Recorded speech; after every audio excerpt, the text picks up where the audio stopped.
समन्तः चक्रवालेषु अत्रा गच्छन्तु देवता सद्धम्मं मुनिराजस्य सुनन्तो सग्गमोक्खदं धम्मश्रवण कालो अयं बदन्ता धम्मश्रवण कालो अयं बदन्ता धम्मश्रवण कालो अयं बदन्ता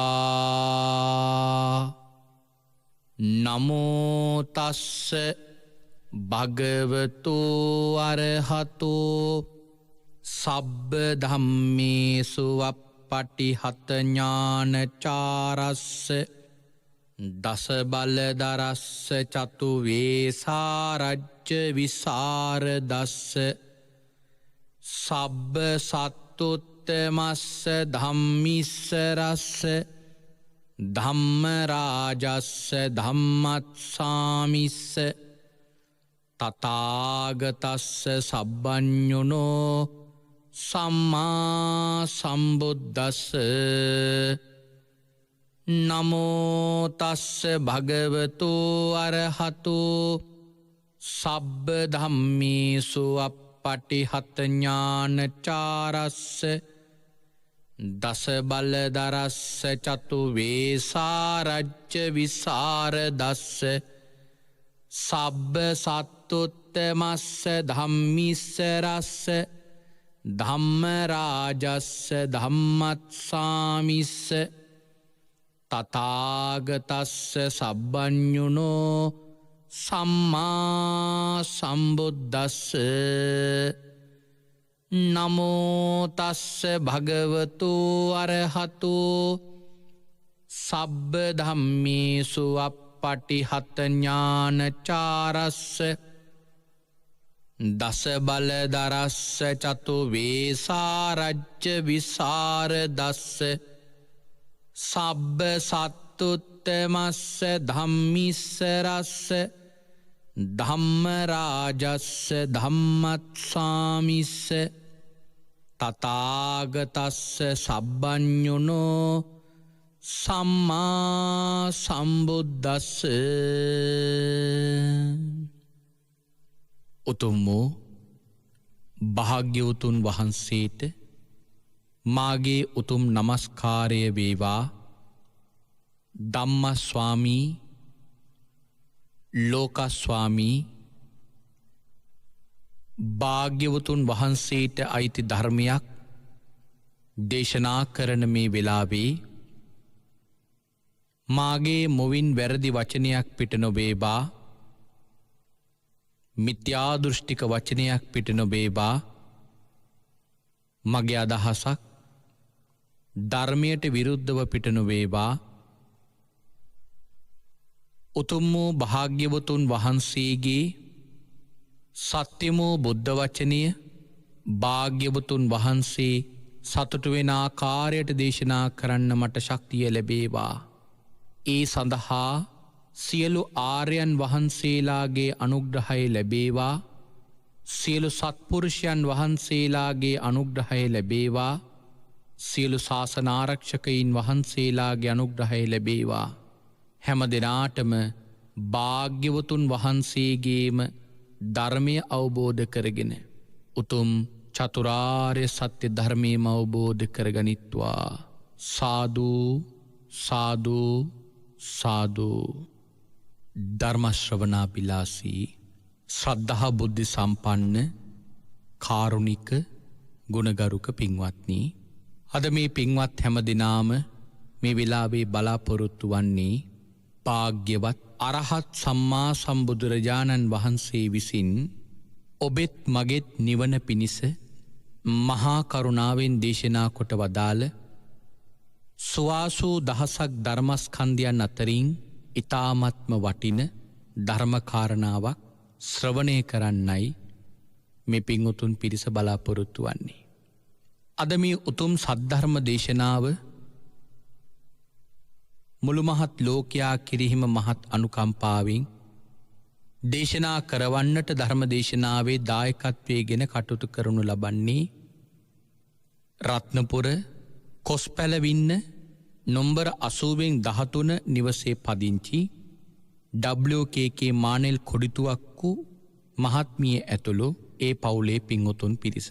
අපි ඒ පින්වතුන්ට ධර්මදේශනාව අවසානයේදී පින් අනුමෝදන් කිරීමේ අරමුණින් අදත් ඉරිදා ධර්මදක්ෂිනා ධර්මානුශාසනාව ආරම්භ කරන්නටයි බලාපොරොත්තු වන්නේ. අපි මේ දවස්වල සාකච්ඡා කරගෙන යන්නේ අංගුලිමාල මහරහතන් වහන්සේගේ චරිත කතාව පිළිබඳව. තේජස්වන්තින් අතරින් අග්‍රස්ථානී ලැබූ මේ අංගුලිමාල මහරහතන් වහන්සේ පිළිබඳව අපි අංගුලිමාල සූත්‍රයේ ඇසුරු කරගෙන දේශනාවල් 3ක් අපි මේ වෙනකොට නිමාවට පත් කළා. අද අංගුලිමාල සූත්‍රය ඇසුරෙන් කරන 4 වන දේශනාව. පසුගිය සතිය අපි අවසන් කළේ බුදුරජාණන් වහන්සේ අංගුලිමාල සොරා ඉන්න මහවණයට පිවිසිලා අංගුලිමාල සොරාගේ තිබිච්ච තේජස පිළිබඳ තිබෙනු මාන්‍ය නැති කරලා ගාථා ධර්මයන් දේශනා කරලා අංගුලිමාල සොරාට ධර්මය වටහලා දුන්නා. මාන්නින් තමන්ගේ සසර පින වසාගෙන හිටපු අංගුලිමාල සොරා මාන්‍ය නැමැති මේ වැසිල තිබිච්ච තිර ගලවල දැම්ම වගේ යටපත් වූ මාන්නෙන් යුක්තව අහපු ධර්මදේශනාව නිසා සසරේ පාරමිතා ශක්තියත් ආනුභාවයෙන් භාග්‍යවතුන් වහන්සේගේ උතුම් මහා කරුණාවේ ආනුභාවයෙන් අංගුලිමාල සොරාට ධර්මීය වටහා ගන්න පුළුවන්කමක් ලැබුණා. අංගුලිමාල සොරාගේ පුණ්‍ය ශක්තිය ඉස්මතු වෙච්ච නිසා අංගුලිමාල කුමාරයාට භාග්‍යවතුන් වහන්සේගේ ශාසනය පැවිදි වෙන්න වරමක් ලැබුණා. ඒහි බික්කු ප්‍රෝජ්ජාවෙන් පැවිද්ද ලබා දීලා අංගුලිමාල තෙරුන් වහන්සේ හැටියට භාග්‍යවතුන් වහන්සේ අංගුලිමාල තෙරුන් වහන්සේ උපස්ථායකයන් වහන්සේ හැටියට පත් කරගෙන ජේතවනාරාමයට වැඩම කළා. මේ වෙනකොට පසේ නදී කොසල් මහ රජතුමාගේ රාජ්‍යෙහි විශාල කලබලයක්. නගරේ ඉන්න මහ ජනතාව එක්රැස් වෙලා අංගුලිමාල නම් මේ මහ සොරෙක්කින් තමන්ට ජීවිතයට මහා අනතුරක් බියක් තියෙන බව රජතුමාට දන්වලා රජතුමාට කියනවා මහරජ අපිව මේ බයින් මුදවල දෙන්න.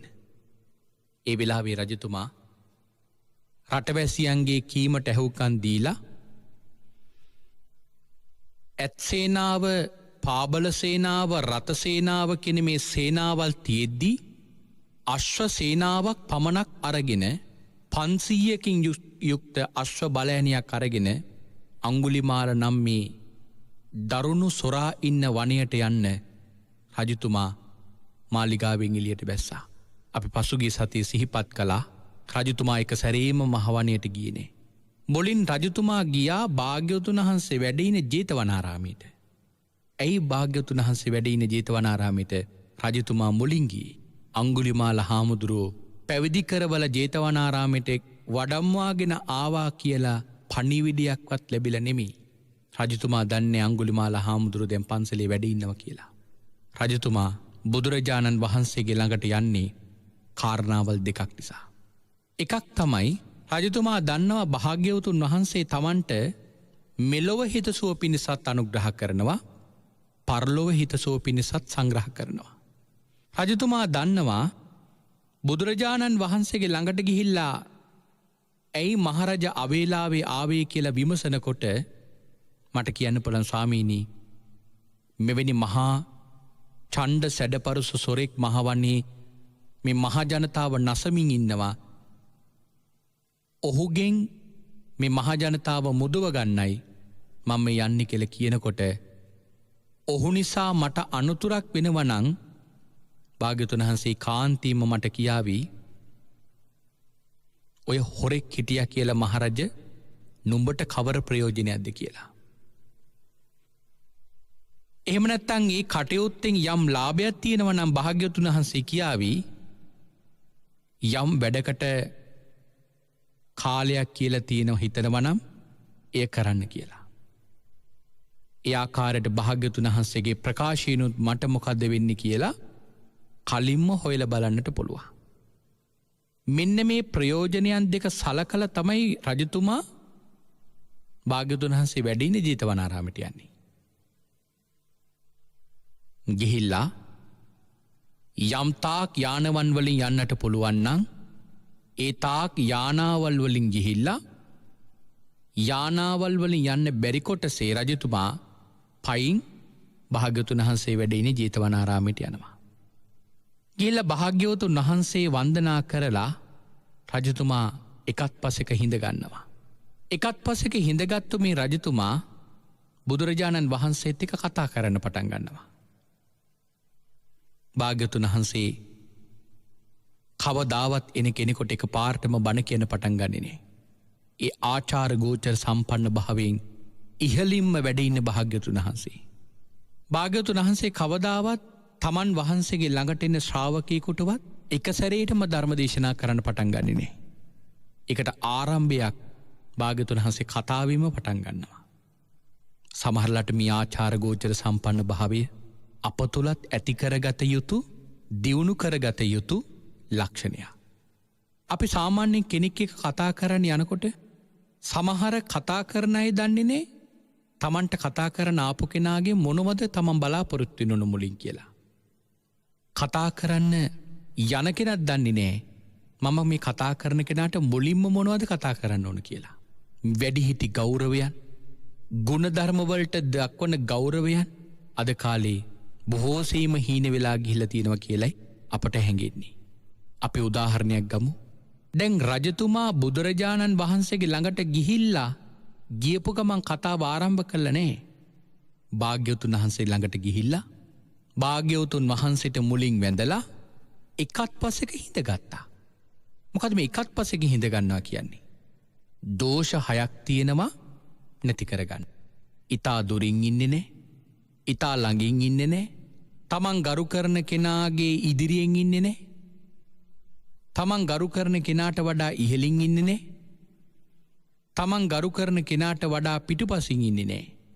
මෙන්න මේ කියන දෝෂ 6 මගහරවාගෙන තමයි මේ ගරු කරන කෙනාගේ ළඟ ඉන්නේ. එහෙම ඉන්න එකට කියනවා එකත් පසෙක හිඳ ගන්නවා කියලා. රජතුමා එහෙම ඉන්නකොට බුදුරජාණන් වහන්සේ ධර්ම දේශනාවක් ආරම්භ කළෙත් නෑ. ආපු ගමන් ආපු කෙනාගේ විස්තර කතාවක් කරන. දැන් සමහර වෙලාවට නාදුනන කෙනෙකුට අපි ඇමතුමක් ගන්නකොට ඒ කෙනාට මුලින්ම කළ යුත්තේ අපිව හඳුන්වලා දෙන්න ඕන. මම අසවල් පළාති මගේ නම මෙයයි එහෙම කියලවත් අඩුම තරමේ කතා කරන කෙනාට මුලින් හඳුන්වලා දෙන්න ඕන. සමහර වෙලාවට ඉඩක් වෙලාවක් තියෙනවනම් කතාව කරන්න හදිසි ඇමතුමක් ගන්නවන මුලින්ම අහන්න මට මේ වෙලාවේ ඔබත් එක්ක කතා කරන්න පුළුවන් වෙලාවක්ද පහසු වෙලාවක්ද එහෙම කතා කරන මුලින් මේ ආචාර ගෝචර සම්පන්න බව පින්වතුනි නිවන් දකින ශ්‍රාවකයා තුල අනිවාර්යයෙන්ම දියුණු කරගත යුතු ලක්ෂණයක්. ඒ කාරණාව ගණක මොග්ගල්ලාන සූත්‍රයේ බුදුරජාණන් වහන්සේ දේශනා කරනවා. එතකොට අපි භික්ෂුන් වහන්සේ නමක් ළඟට යනවා නම් භාග්‍යවතුන් වහන්සේ නමක් ළඟට යනවා නම් අපි මුලින්ම කරන්න ඕනේ ගිහිල්ලා වන්දනා කරන එක.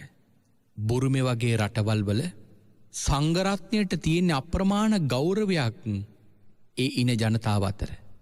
බුරුමේ රටේ ගිහිල්ලා බලන්න ස්වාමීන් වහන්සේ නමක් ළඟට යවනවා නම් කවුරු හරි දායක කෙනෙක් මුලින්ම උන්වහන්සේගේ ළඟට ගිහිල්ලා උන්වහන්සේට වන්දනා කරලා ඉන් පසුව උන්වහන්සේත් එක්ක වැඳගෙන තමයි කතා කරන්නේ. ඒකට අපිත් බලන්න අපේ මේ ආචාර ගෝචර සම්පන්න බව කොයිතරම් දියුණු වෙලා තියෙනවද කියලා. මේ ආචාර ගෝචර සම්පන්න භාවය පින්වත්නි අප තුළ දියුණු කරගත යුතුම කරුණා. උන්වහන්සේත් එක්ක වැඳගෙන අපි කතා කරන්නට ඕන. කතා කරන කාරණාවල් කෙරෙහි අපි බොහොම සිහියෙන් කතා කරන්නට ඕන. මම මේ ස්වාමීන් වහන්සේ නමක් සමගයි මේ කතා කරන්නේ කියන මේ සිහිය පිහිටුවාගෙන කතා කරන්නට ඕන. සමහර දෙනෙක් ඉන්නවා ආපු ගමන් හාමුදුරුවන්ට වඳින්නවත් නෑ. ඒ වඳිනකොට සමහරලට ගරුසරු බවක් නැතුව වඳිනවා. වන්දනා කරනකොට පසඟ පිහිටුවල පින්වතුනි වන්දනා කරන්නට ඕන. මෙන්න මේ ආචාර ගෝචර සම්පන්න භාවයන් අප තුළ දියුණු කරගන්නට ඕන. දැන් එහෙම කතා බහ නිරත වෙනකොට භාග්‍යවතුන් වහන්සේ එක පාරටම මේ ආපු කාරණාවල් කතා කළේ නෑ. දැන් භාග්‍යවතුන් වහන්සේ දන්නේ නැද්ද රයිතුමා ආවේ මොකටද කියලා? දන්නම්. නමුත් නොදැනගෙන වගේ කතා කරනවා. කින්නුතේ මහරජ රාජාවා මගදෝ සේනියෝ බිම්බිසාරෝ කුපිතෝ. මේ මගධ රාජ්‍යයේ සේනිය බිම්බිසාර රජතුමා කිපිලවද්ද? එහෙම නැත්නම් වේසාලිකාවා ලිච්ඡවි මේ විශාලාවේ ලිච්ඡවීන්වත් කිපිලද? අඤ්ඤේවා පටිරාජානෝ වෙනත් කොහේ හරි රාජ්‍යයක් මහරජ ඔබත් එක්ක මේ කිපිලද යුද්ධයකට යන්න වගේ යන්නේ? එතකොට කියනවා නකෝ මේ බන්තේ නෑ ස්වාමීනි. බිම්බිසාර රජුවත් ලිච්ඡවීන්වත් වෙනත් කෙනෙක්වත් මාත් එක්ක අමනාප වෙලා නෑ. ස්වාමීනි චෝරාමේ බන්තේ විජිතේ අංගුලිමාලෝ නාම මාගේ රටේ ස්වාමීනි අංගුලිමාල නම් දරුණු සොරෙක් ඉන්නවා. ලෝහිතපානි ලේ තවරුණු අත් ඇතිව. හතපහතේ නිවිට්ටෝ අදාය පන්නෝ පානභූතේසු. පනතියන සත්‍යයන්ට අකාරුණික වෙච්ච තරුණු ආවුද අතින් ගත් ලේතැවරුණු අත් ඇති සොරෙක්කින්නවා. ස්වාමීනී මේ හොරා ගම් නොගම් කරනවා. නියම්ගම් නොනියම්ගම් කරනවා. ජනපද නොජනපද කරනවා. ඒ විතරක් නෙවේ ස්වාමීනී මිනිසුන් මරා ඔවුන්ගේ ඇඟිලි කපා මාලයක් ගෙලෙහි පැළඳගෙන ඉන්නවා. ස්වාමීනී මම ඔන්න ඔහුව වළක්වන්නයි මේ යන්න සෝදානම් වන්. බුදුරජාණන් වහන්සේ අහනවා සචේපනත්වං මහරජ. මහරජ ඔබ අංගුලිමාලං පස්සේ යාසේමි. අංගුලිමාල මෙන්න මෙහෙම දැක්කොතින් ඔබ මොකක් කරයිද? කොහොම දැක්කොද්ද? කේසමස්සුම් ඕහාරෙත්වා කාසායානි වත්තානි අච්චාදෙත්වා අගාරස්මා අනගාරියන් පබ්බජිතයන්. මේ කෙස් රැවුල් බහලා කසාවත් හැඳගෙන ගිහිගෙන් නික්මිලා පැවිද්දෙක් හැටියට මහරජ අංගුලිමාල ඔබව දැක්කොතින් ඔබ මොකක්ද කරන්නේ? එතකොට කියනවා විරතං පානාතිපාතා විරතං අදින්නාදානා විරතං මුසාවාදා ඒක බත්තිකං බ්‍රහ්මචරියං සීලවන්තං කල්යාණ ධම්මා. ප්‍රාණඝාතෙන් බොරු කීමෙන් විකාලේ වැළඳීමෙන් බ්‍රහ්මයන්ට සුදුසු වූ මේ රාගයෙන් ඉවත් වෙලා සීලවන්ත සොඳුරු දහම් සහිතව මෙහෙම හිටියොත් මහරජව මොකද්ද කරන්න කියලා අහනවා. ඒ වෙලාවේ කියනවා අභිවාදෙය්‍යාමාවා බන්තේ. රජතුමා කිසිම වෙලාවක බලාපොරොත්තු වෙච්ච නොවිච්ච කාරණාවක් භාග්‍යතුන් වහන්සේ මේ අහන්නේ. රජතුමා ඒ වෙලාවේ කියනවා ස්වාමීනි වෙන මොනව කරන්නද? සංඝ රත්නයට වන්දනාවක් කරන්න යම්සේද ආන් ඒ විදියටම මම ඔහුටත් වන්දනා කරනවා කිව්වා. මම ඉඳගෙන ඉන්න ආසනේ නැගිටලා උන්වහන්සේට වාඩි වෙන්න දෙනවා කිව්වා. සිව්පස දානේ මම සංග්‍රහ කරනවා කියනවා. භාග්‍යවතුන් වහන්සේ ධාර්මික වූ රක්ෂණාවරණයක් සංවිධානය කරනවා කියනවා.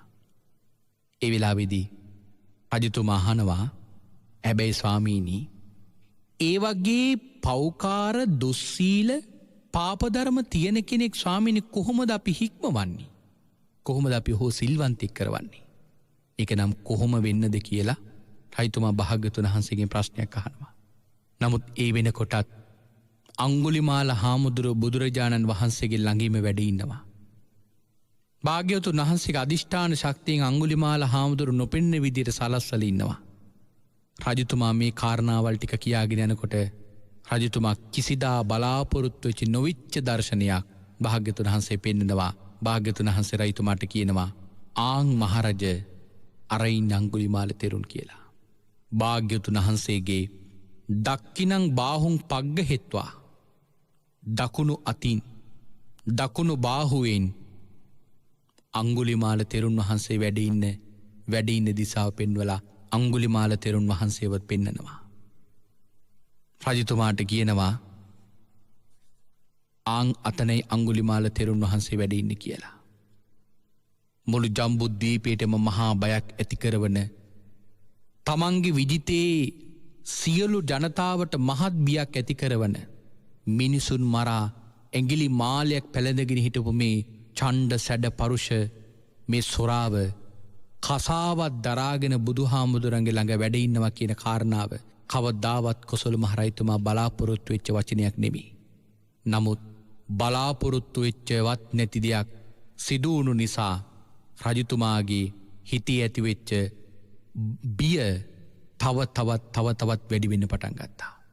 අතකෝ රාජා රඤ්ඤෝ පසේ නදිස්ස කෝසලස්ස අහු දේවං භයං. රජතුමාගේ හිතට මහත් බයක් ඇති වුණා. අහුං චම්බි තත්තං වෙවුලීමක් ඇති වුණා. අහු ලෝමහංසෝ ලොමු දැහැගැන්වීමක් ඇති වුණා.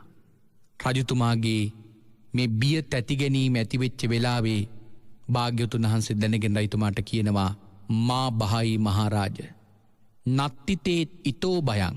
මහරජ බය වෙන්න එපා. ඔහුගෙන් තොපට බයක් ඇති වෙන්නේ නැහැ කියලා කියනවා. එතකොට හිතලා බලන්න මා පසුගිය සතියේ දේශනාවේදී ඔබට මතක් කරා බන්දුල සේනාධිපතිගේ මේ දක්ෂතාවය.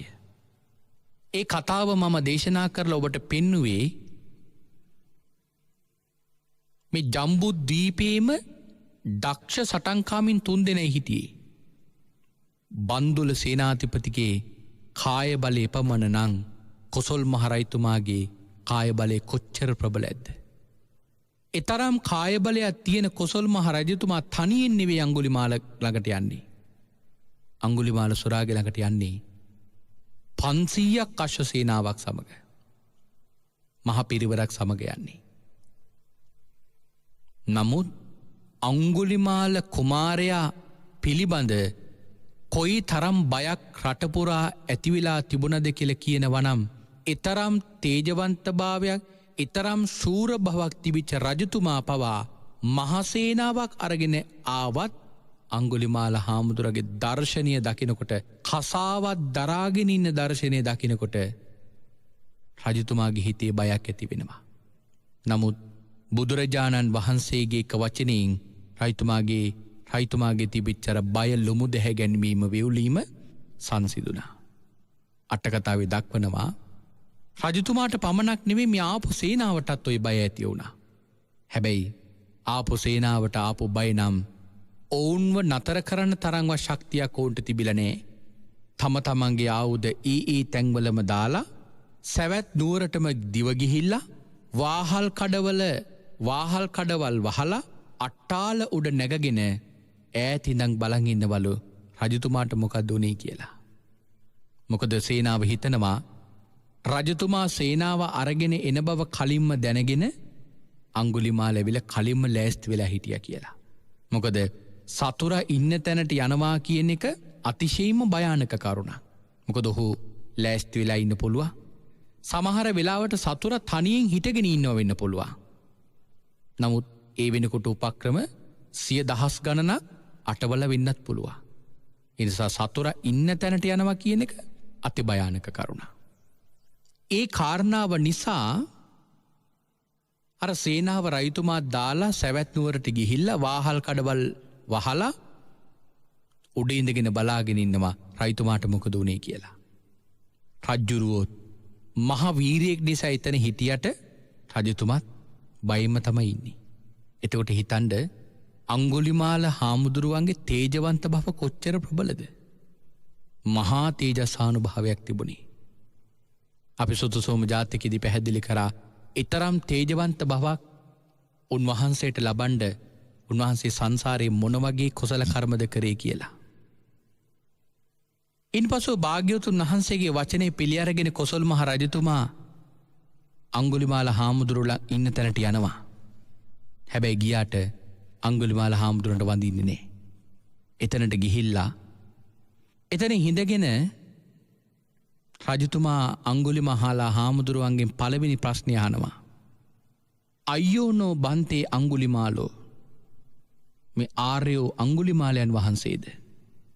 ඒවන් මහරාජ එසේ මහරජ කියල පිළිතුරු දෙනවා.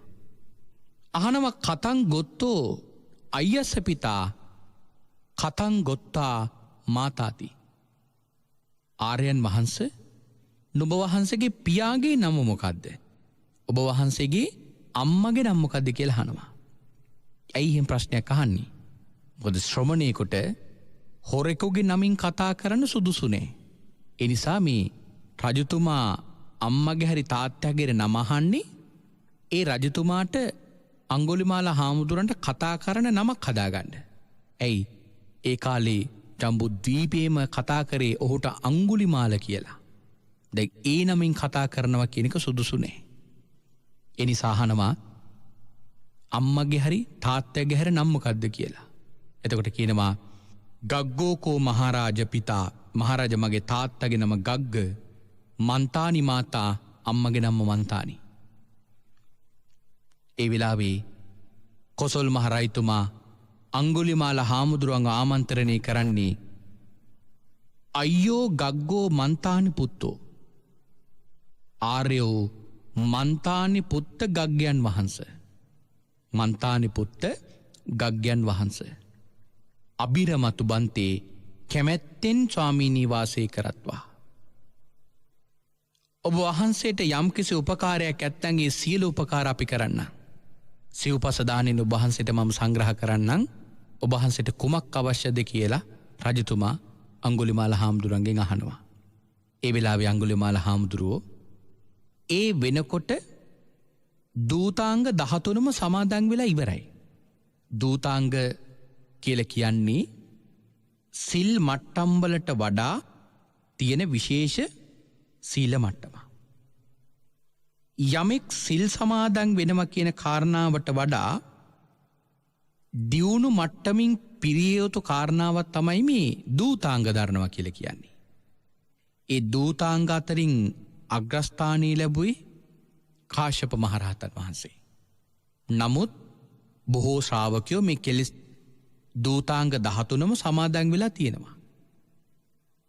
මොනවද ඒ දූතාංග 13?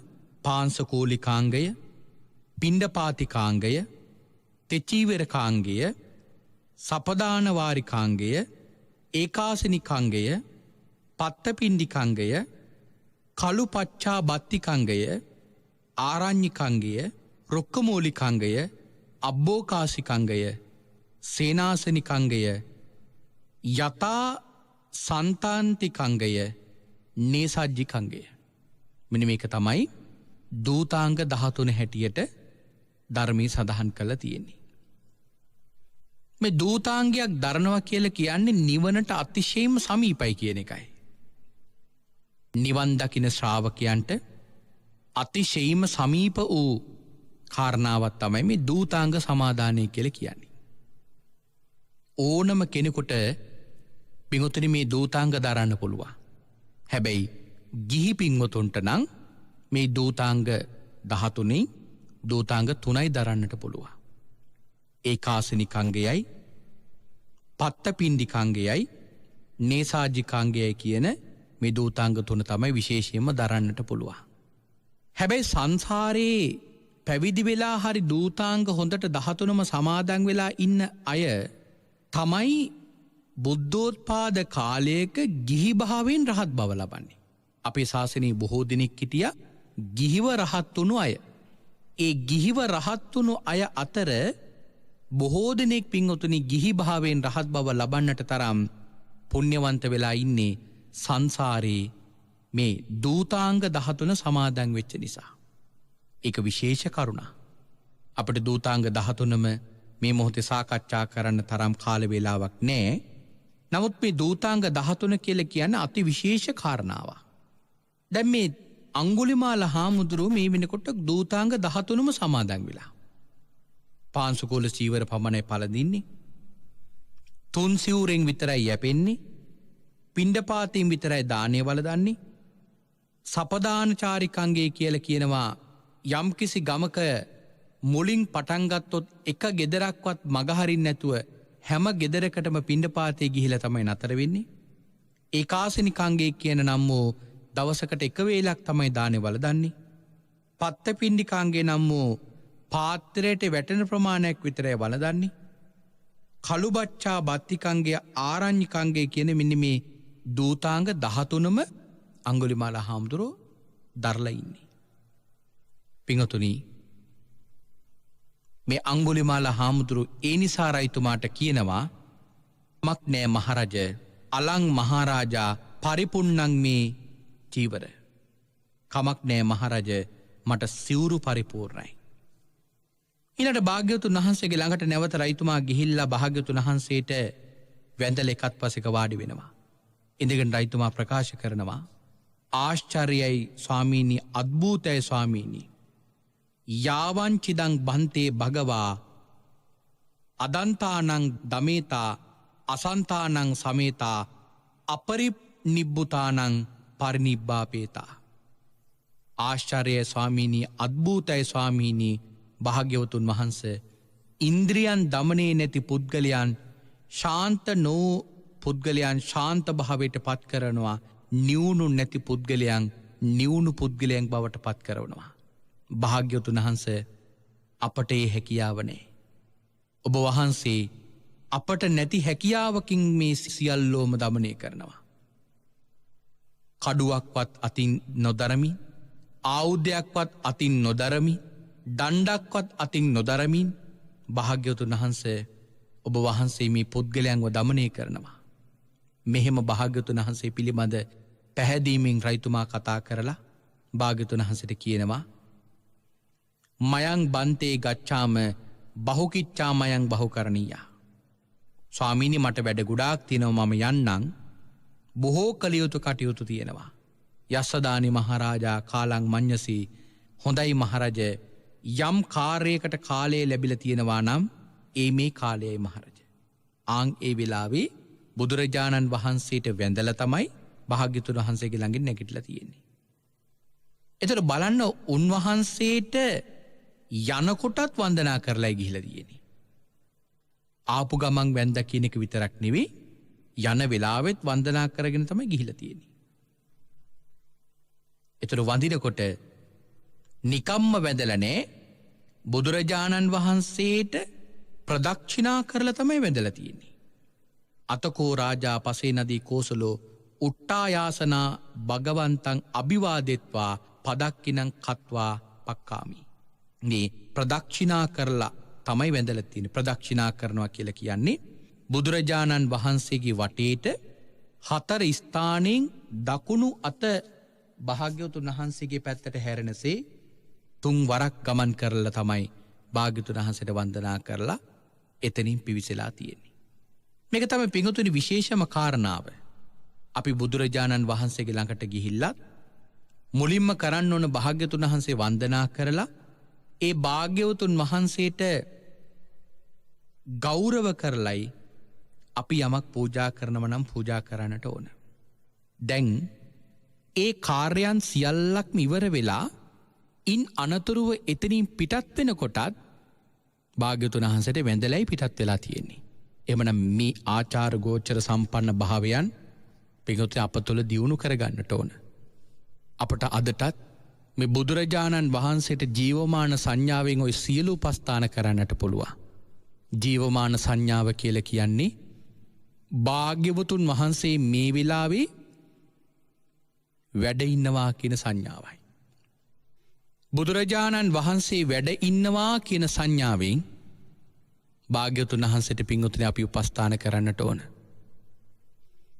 අපි සෑමලුවකට ගිහිල්ලා ඒ සෑමලුවේ 4 ස්ථානියම ප්‍රදක්ෂිනා කරන්නට ඕන. දකුණු අත සෑය දිසාවට හරවගෙන 4 ස්ථානියෙම වන්දනා කරගෙන අපට යන්නට පුළුවන් නම් ඒක තමයි නිවැරදිම වන්දනාව කියලා කියන්නේ.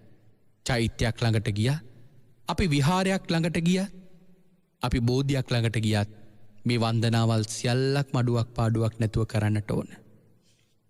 රජතුමා හිම වන්දනා කරලයි භාග්‍යවතුන් වහන්සේගේ ළඟින් නික්මුණේ. ඒ වෙලාවේදී අංගුලිමාල තෙරුන් වහන්සේ පාත්‍ර සිවුරු අරගෙන පිණ්ඩපාතේ වඩිනවා. සපදාන චාරිකාං කියන පිණ්ඩපාතික ක්‍රමයට මේ දූතාන්ගේ දරලා තියෙන නිසා ගෙවල් වලින් අනුපිළිවෙලින් තමයි උන්වහන්සේ පිණ්ඩපාතේ වඩින්නේ. උන්වහන්සේ හිම වඩින ගමන් උන්වහන්සේට දකින්න ලැබෙනවා එක්තරා ස්ත්‍රියක් දරුවෙක් කුස තුල පිළිසිඳගෙන ඒ ගැබ් වේදනාවෙන් බොහෝසෙයිම පීඩා විඳිනවා. අට කතාවේ දක්වනවා අංගුලිමාල තෙරුන් වහන්සේට මහාන වුණාට උන්වහන්සේට පිණ්ඩපාතේ ලැබුණේ නැහැ කියලා. ඒ ස්ත්‍රිය අතිශයින්ම පීඩා විඳින බව දැකලා තෙරුන් වහන්සේට මෙහිම හිතෙනවා. කිලිස්සන්ති වත්ත බොහොමේ සත්තා. මේ සත්වයෝ අතිශයින්ම දුක් විඳිනවා. පිටුතරි බලන්න සීලේ ආනුභාවයේ කොච්චර බලවත්ද? යමෙක් හරියට සිල්වන්ත වෙනවා නම් ඕනම ඡණ්ඩ ෂඩ පරුස ධාමරික වූ ගති ඇති අය පවා ඒවයින් මුදවන්නට පුළුවන්. අද කාලේ අද බොහෝ දෙමව්පියෝ දරුවෝ පිළිබඳව නගන ලොකුම චෝදනාවත් එයයි. මගේ දරුවෝ හරි මුරණ්ඩුයි. මගේ දරුවෝ කීන දේ අහන්නේ නේ. පිංගුතුනි මේ කාරණාවේදී හොඳම උදාහරණය තමයි මේ අංගුලිමාල හාමුදුරන්ගේ කතාව. බලන අංගුලිමාල හාමුදුරුවෝ සීලවන්තයෙක් බවට පත්වෙච්ච නිසා ඒ සීලේ කොයිතරම් ආනුභාවයක් තියෙනවද කියලා කියනවනම් ගර්භණී කාන්තාවගේ මේ ප්‍රසූත වේදනාව දිහා දැකලා උන්වහන්සේගේ හිතේ ඇයි කෙරෙහි මහත් අනුකම්පාවක් හටගත්තා. බලන්න සීලය කොයිතරම් බලවත්ද කියලා. ධර්ම මාර්ගයේ යනකොට කෙනෙකුට අමුතුවෙන් ඒ කෙනාගේ ගති ලක්ෂණ හදන්න දෙයක් නැහැ.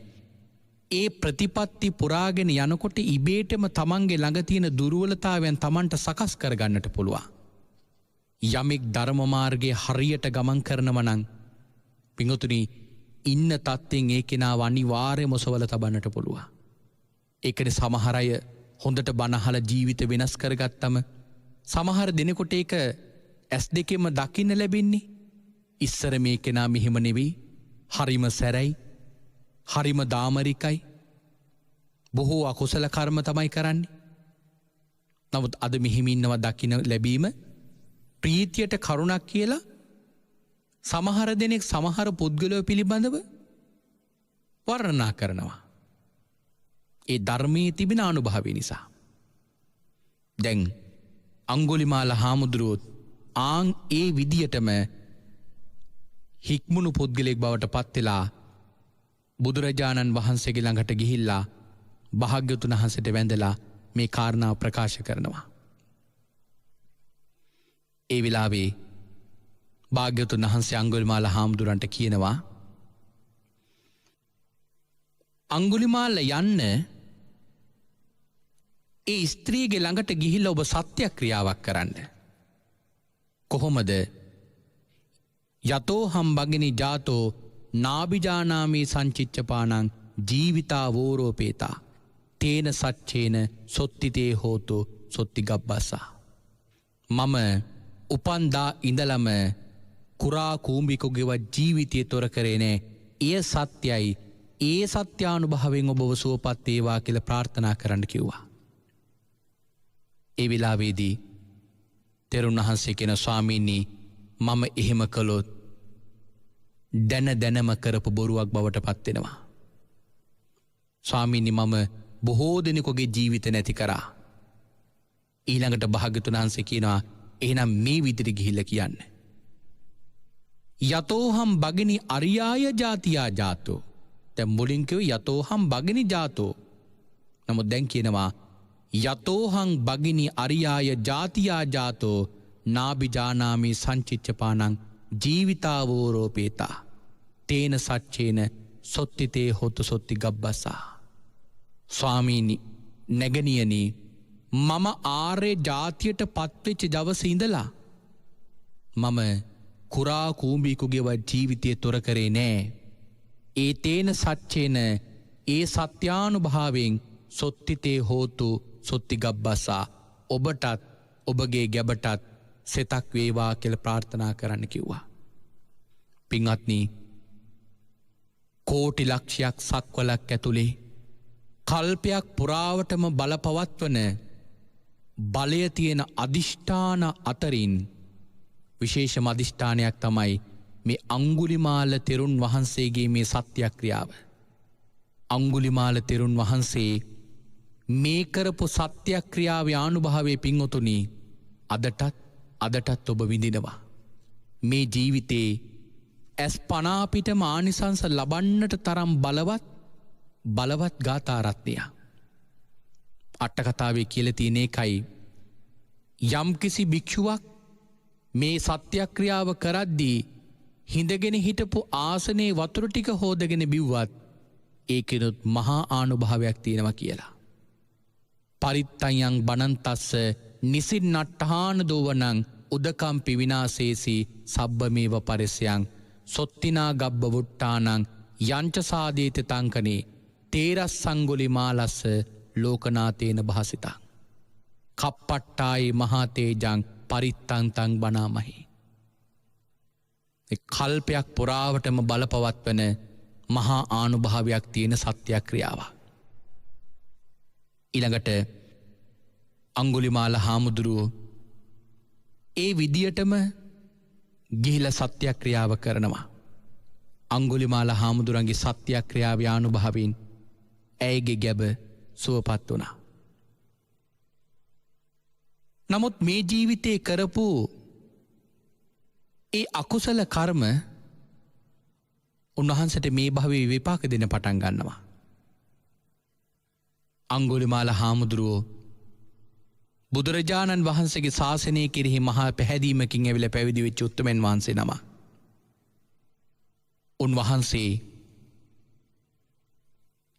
නොබෝ කාලයක් යන්නට කලින් භාග්‍යවතුන් වහන්සේගෙන් ශාසනය තුළ ලබන්නට පුළන් උත්තම ඵලය ලබනවා සිව්පිලි සිඹියාවට පත් උතුම් මහරහතන් වහන්සේ නමක් බවට පත් වෙලා. නමුත් උන්වහන්සේ පිණ්ඩපාතේ වඩින හැමදාම උන්වහන්සේ ලේ පෙරාගත්තු හිසින් තමයි පන්සලට වඩින්නේ. සමහරයි හිතල ගල් ගහනව නෙමෙයි වෙන පැත්තකට විසිකරන ගලක් ඇවිල්ලා හාමුදුරුවන්ගේගේ වදිනවා.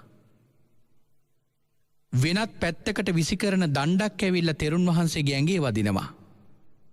වෙනත් පැත්තකට විසිකරන ගල් කැබලි ඇවිල්ලා තෙරුන් වහන්සේගේ හිසේ වදිනවා.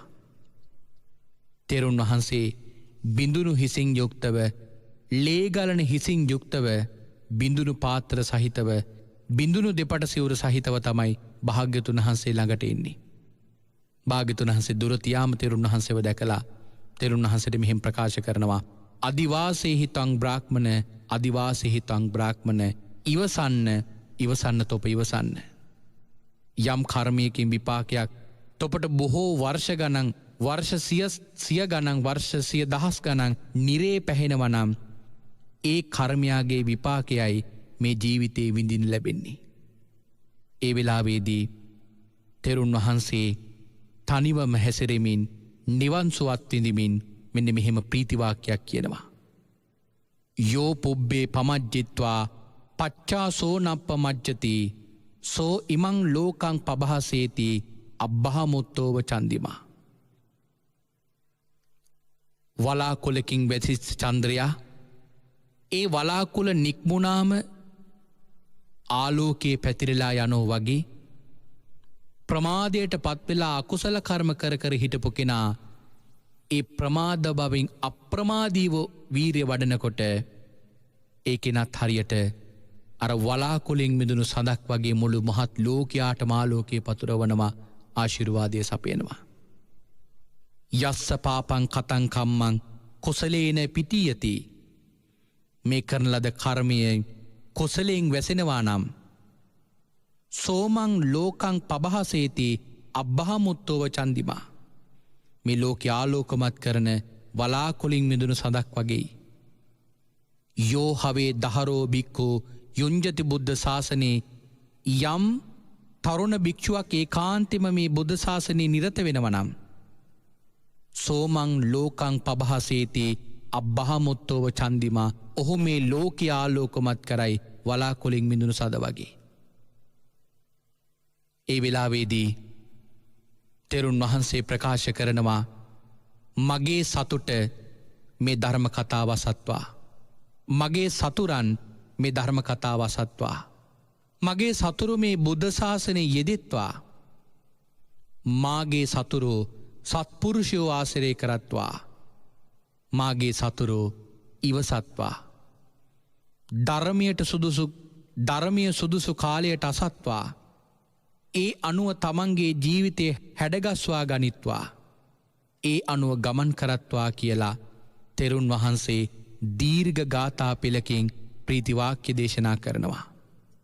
එහෙම ධම්මානුධම්ම ප්‍රතිපදාවේ ගමන් කරලා පප්පෙය්‍යුම් පරමං සන්තින් රක්කෙය තසතාවරේ පරම ශාන්තෝ නිවනට පත්වේවා කියලා උන්වහන්සේ ඒ ප්‍රීතිවාක්‍ය ගාථාවල් වලින් ප්‍රකාශ කරනවා.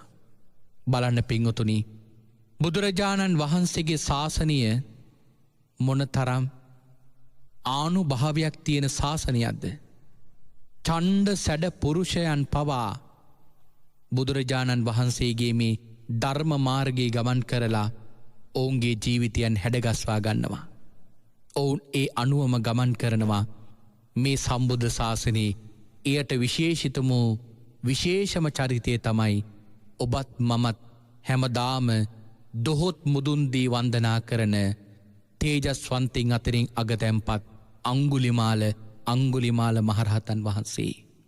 අංගුලිමාල මහරහතන් වහන්සේගේ ධාතුන් වහන්සේලා මේ මහපොළොව යම් තැනක වැඩවාසය කරනවා නම් උන්වහන්සේට මාගේ උතුම් නමස්කාරය වේවා කියලා ප්‍රාර්ථනා කරමින් නමස්කාර කරමු. මේ ලෝකයේ දරුවන් ප්‍රසූත කරන යම් අම්මා කෙනෙක් ඒ දරු ප්‍රසූත වේදනාවෙන් පීඩාවට පත්වෙනවනම් මේ අංගුලිමාල මහරහතන් වහන්සේගේ උතුම් සත්‍යයේ ආනුභාවයෙන් ඒ සියලු මව්වරු සුවපත්වෙත්වා. මෙලව උපන්නා වූ දරුවෝත් සුවපත්වෙත්වා. මේ ලෝකයට ධාර්මික වූ ධම්මානුධම්ම ප්‍රතිපදාවේ ගමන් කරන පාපෙන් වැළකීච්ච කුසලයේම නිරන්තරයෙන්ම සමාදන් වෙන ලෝකයාට හිතසුව පිණිස යහපත් දරුවෝම මේ මිහිකත ඉපදේවා කියලා අපි සාදු සිතින් ප්‍රාර්ථනා කරමින්ම ප්‍රාර්ථනා කරමු.